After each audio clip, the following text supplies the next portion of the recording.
So I thought today we would film in the kitchen since we're going to be talking about food and how to heal your gut and the things to eat after taking antibiotics or having surgery. So if you're new, my name is Jess. I'm a certified nurse midwife and advanced registered nurse practitioner, and I am also an infertility mom on an IVF journey.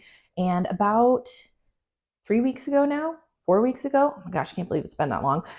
We had egg retrieval for IVF, which means I had surgery and antibiotics. And my husband also had to take antibiotics just per the embryology lab infectious disease protocol. And so our guts got kind of screwed up, digestion wise, regularity wise, if you know what I'm saying. I think you do. Fortunately, I had just happened to read this book, Fiber Fueled by Dr. Will Bulsiewicz. I honestly have no idea. I'm probably butchering that. And I finished it just a couple weeks before we flew down for egg retrieval, and it had tons of wonderful advice in it. And we're going to go over it today, really kind of the meat and potatoes of what's in the book. The physician who wrote this book is a gastroenterologist, and he has read every paper on the microbiome of the gut so you don't have to, and broken it down in this wonderful book. And he listed a group of foods or groups of foods that you should include in your diet every day to maximize your gut health. And he referred to it as F goals. F being fermented fruit or fermented foods and fruits. G stands for greens and grains. O is for omega-3 rich seeds. A is for aromatics like onions and garlic.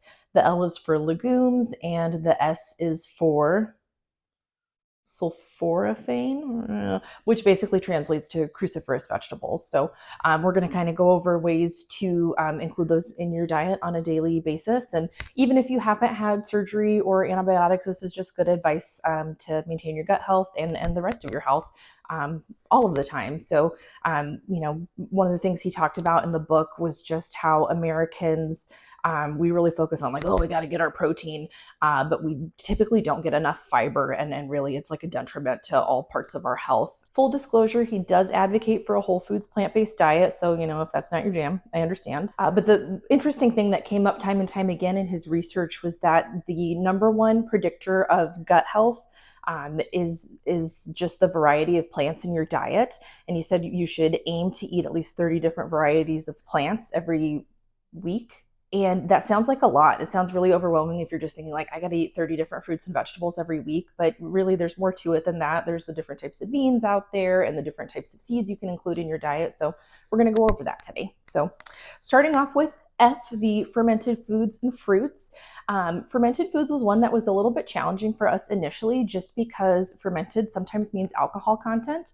My husband, Matt, has been sober for 8 years, so he doesn't drink any alcohol at all. And my go-to fermented foods are kombucha and sauerkraut. And because kombucha typically has alcohol in it, typically it's not recommended for people who have a history of alcoholism. But we did find one brand, and it's actually really good. Brew Doctor Kombucha, that is alcohol free. So that is a good way to get some probiotics into your diet. And typically that's why you're eating the fermented foods, is just for the probiotics. He likes sauerkraut, but he doesn't want to eat it every single day. So that was really useful. And then I also learned how to make miso soup before we figured out that there was alcohol free kombucha. And I was surprised that miso soup is actually super, super easy to make. Miso is fermented soybean paste, which I'm sure sounds delicious if you've never had it. But there's multiple varieties of miso. There's white miso and yellow miso and red miso, and each have different flavor qualities. So far, we have only experimented with the yellow miso, but we found it's actually super easy to make like restaurant style miso soup. Like if you were going to go, spend the evening at a hibachi grill and you're going to get miso soup, or before a Japanese style dinner. Super easy. All you do is just take a scoop of the miso paste and put it in some water, and then you're going to warm that up on the stove. The miso paste is slowly going to dissolve into the water to create miso broth. You do want to make sure you don't boil it, because that will kill the probiotics in it, but just heat it up.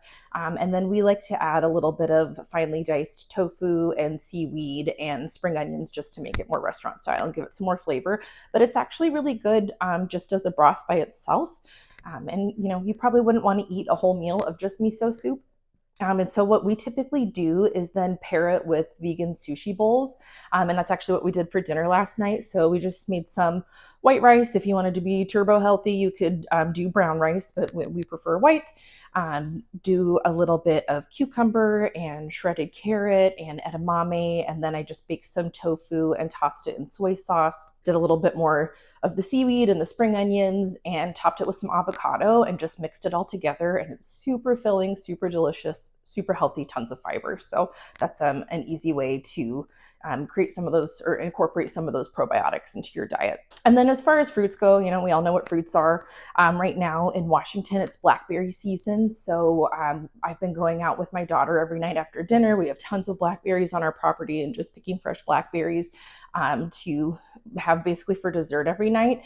And he really emphasizes like berries being the best fruit because they're, lower sugar, higher fiber, and they've got lots of antioxidants in them, which I'm sure, as we all know too, is really great for fertility. So moving on to greens and grains, I was really relieved to hear him advocate super hard for gluten. I know that's something that's been a concern for a lot of Americans over the last few years, and it's gotten, more popular to eat gluten-free stuff.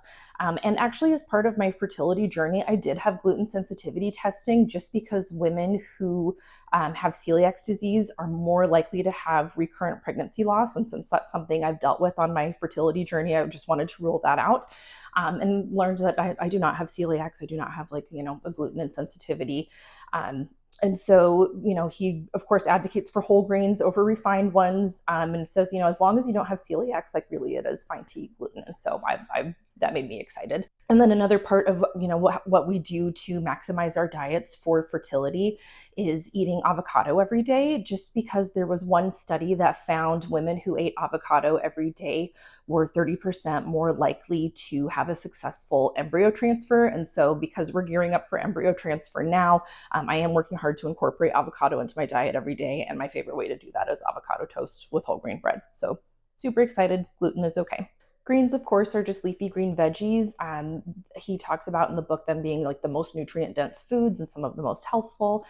My favorite go-to is red leaf lettuce. And since we're at the end of summer, we've got some fresh garden veggies. And so trying to incorporate more salads into our diet. One of the things my husband has discovered along our infertility journey was that a lot of Americans have low amounts of vitamin A in their diets. And he'd listened to a podcast from a endocrinologist who he personally had believed that a lot of infertility is due to vitamin A deficiency because he said that leads to like progesterone deficiency. And that's definitely something that I have an issue with just because I have a luteal phase defect. I don't have enough progesterone at the end of my cycle to keep me from getting my period too early.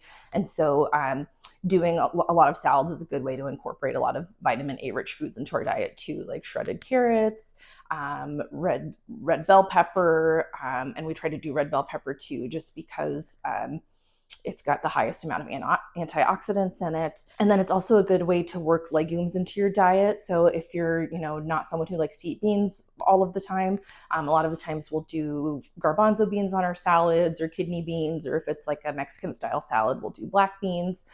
So it's an easy way to incorporate multiple of those, healthful things into your diet. Also, a lot of times what I like to do instead of putting dressing on a salad is topping it with sauerkraut to get some more of those probiotics in there. With the salads I made for this video, we also topped them with broccoli sprouts, which is he touted as like the best superfood out there as far as like cruciferous vegetables go and maximizing gut health. So the O is for omega-3 rich seeds, and specifically the ones he listed are chia seeds, hemp seeds, and flaxseed. If you are someone who likes to eat oatmeal, they're really easy to incorporate into oatmeal. Personally, I find that oatmeal gives me heartburn. And so a lot of times what I'll do is add them to smoothies. And so frequently what I'll do for lunch when I'm home with my daughter, she loves smoothies. We'll throw a smoothie together with bananas. If we have fresh blackberries, we'll use those. Otherwise, we'll use dark frozen cherries. If you feel like you need protein in your smoothie, I really like Sun Warrior protein powder because it tastes good and it's plant-based. It comes from peas, so pretty helpful. And then we also incorporate chia seeds, hemp seeds, sometimes flax seeds, and then a little bit of cacao for flavor. So you can get some of your fruit, you can get those omega-3 rich seeds that are also very fiber rich. And if, smoothies aren't your jam, I know a lot of people will actually take those like hemp seeds or even chia seeds and sprinkle them on top of a salad, or you can blend them up into a salad dressing as well. So the A stands for aromatics, specifically onions and garlic, and they've got different enzymes in them that help us digest our food and help promote our gut health. And he said typically those enzymes get best activated if you eat those foods 10 minutes or later after you've cut them up. So he talks about doing chop then stop for these foods, just to give those enzymes time to get activated. So you just want to make sure that when you're including these aromatics into your cooking, that you're giving them time after you chop them up to rest for a minute. The L is for legumes. As I talked about before, they can be great to add in salads if you're doing like garbanzo beans or something like that. Definitely moving into fall, we do a lot of lentil soups or split yellow pea soups. And then of course, hummus made from chickpeas. Can't go wrong. That's also good to top a salad with in lieu of like traditional salad dressing. And then finally, the last one, sulforaphane. I think I'm saying that right. Which he just refers to as cruciferous vegetables. So things like broccoli, cauliflower, Brussels sprouts, broccoli sprouts are things that also, like the aromatics, you need to chop then stop so the enzymes get activated properly. So typically he said these are best eaten raw, but either way, raw or cooked, you need to chop them up and then, give them 10 minutes to rest before you eat them. So for egg retrieval, I didn't have full general anesthesia, but I had conscious sedation. So I got propofol and they also gave me morphine. And if you've ever had surgery, those narcotics just totally slow your gut down and really throw things off. And then definitely anytime you take antibiotics, it's going to throw things off too. And one thing that I thought was really interesting that he mentioned in the book is taking a probiotic really is probably not going to do you a whole lot of good.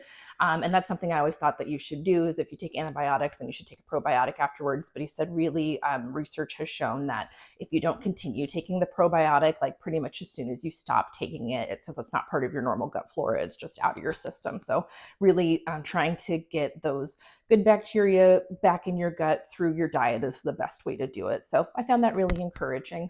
But yeah, if you thought this video was helpful, thumbs up, subscribe. I know I've been doing a lot of IVF videos lately, but since we do have an embryo transfer date, it's October 5th. So that's really exciting. I'm going to fly to Phoenix in about a week just to get a baseline ultrasound, and then I'll start meds to get ready for transfer. So definitely, if you want to follow along, please subscribe. But then I'm also going to get back to doing more infertility videos. I'd like to do a video about PCOS. I'd like to do one about luteal phase defect. But if there's any other infertility topics you would like to learn about, please leave them in the comments. Let me know. And I'll see you guys in the next video.